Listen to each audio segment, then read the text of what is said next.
A Pepe Cuña de Ábrete de Orellas. Pepe. Hola, boas noites. Pois hoxe temos para pechar un grupo que estivo hai 2 anos, marcouse un concerto magnífico e por eso repiten. Quizáis sexan duns dos segredos mellor guardados do pop español. Levan 15 anos, 8 discos e humildemente penso que os 2 últimos discos de Dr. Divago valen moitísimo a pena. Os que se marquen un concerto como o dai 2 anos, estamos contentos. Manolo, Chumi, Dr. Divago, para todos vos.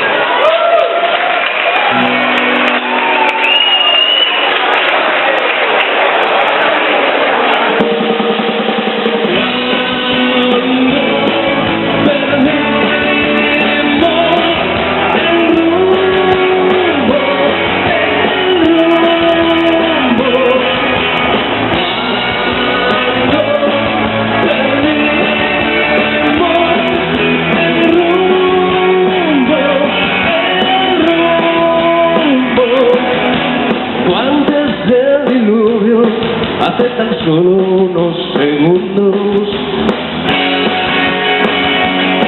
hasta inocente primavera, al estallar la primera gran guerra. Cuando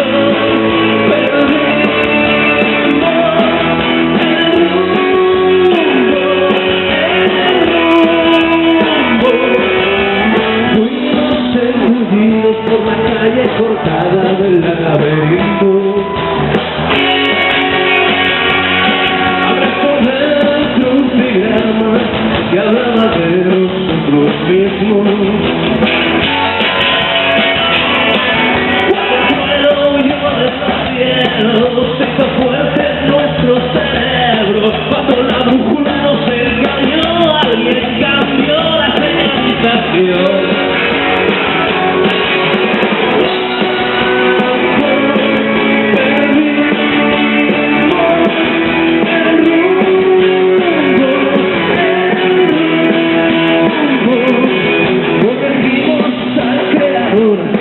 Pusimos de otra cosecha en el guión,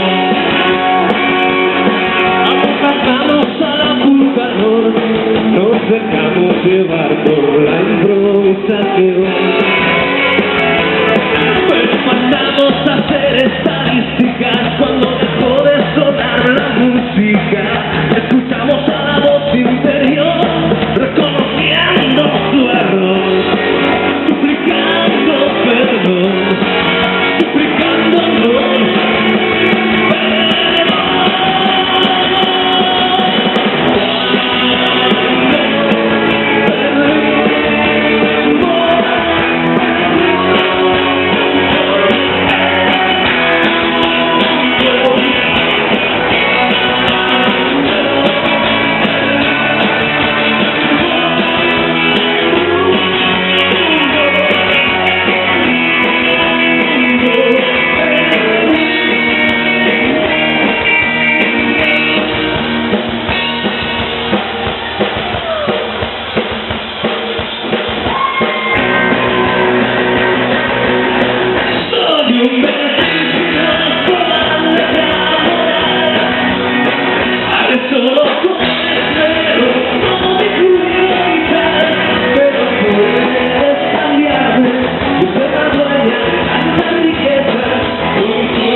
noches, muchas gracias. Estamos muy contentos de estar aquí otra vez en el Felipop. Somos unos tíos con suerte.